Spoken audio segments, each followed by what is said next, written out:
হঠাৎ পিছন থেকে যেন কেউ আমার নাম ধরে ডাকলো, পলাশ,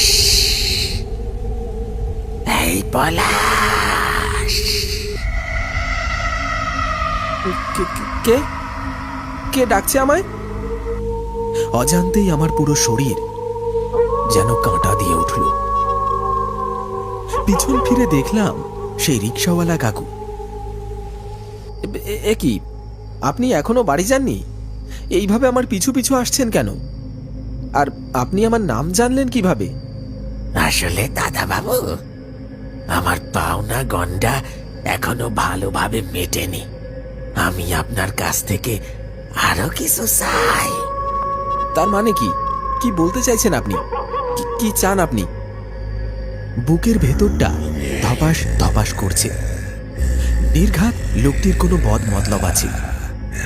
এতক্ষণ মনে হচ্ছিল লোকটি খুব ভদ্র, নম্র, সভ্য, কিন্তু এখন যেন সেই রিক্সাওয়ালাকে দেখে ভয় লাগতে শুরু করেছে।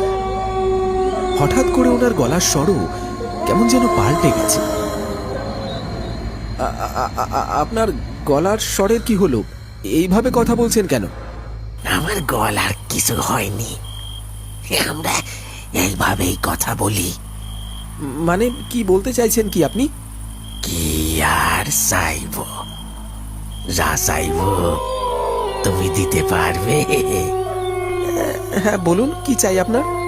তোর গায়ের তাজা টাটকা রক্ত পান করতে চাই। এই কথাটা বলা মাত্রই এক লাফে সে আমার সামনে চলে আসে। রিক্সাওয়ালার চোখ মুখ ফ্যাকাশে হয়ে যায়, মনে হয় যেন বহুদিন কিছু খেতে পায়নি। হাড় জিরজিরে একটা কঙ্কাল, চোখের সামনে পচে গলে পড়তে শুরু করলো গায়ের চামড়া। ভ্যাপসা একটা পচা গন্ধে আমার আমার বমি পেল। বুঝতে পারলাম এ কোনো সাধারণ মানুষ নয়, এ নিশ্চয়ই কোনো প্রেত। আয় আমার কাছে আয়, বহুদিন কিছু খাইনি। আজ তো রক্ত খেয়ে আমার খিদে মিটবে।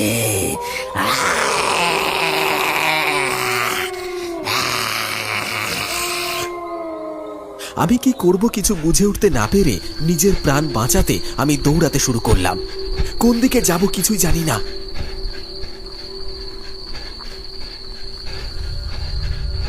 পালাচ্ছিস কেন?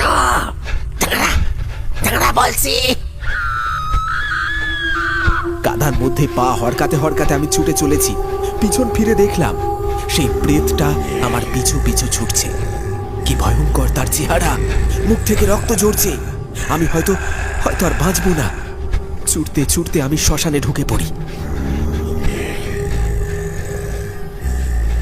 ভয়তে আমার বুকটা খুব কাঁপছে। ভয়েতে আমি একটা গাছের আড়ালে গিয়ে চুপ করে দাঁড়িয়ে পড়ি।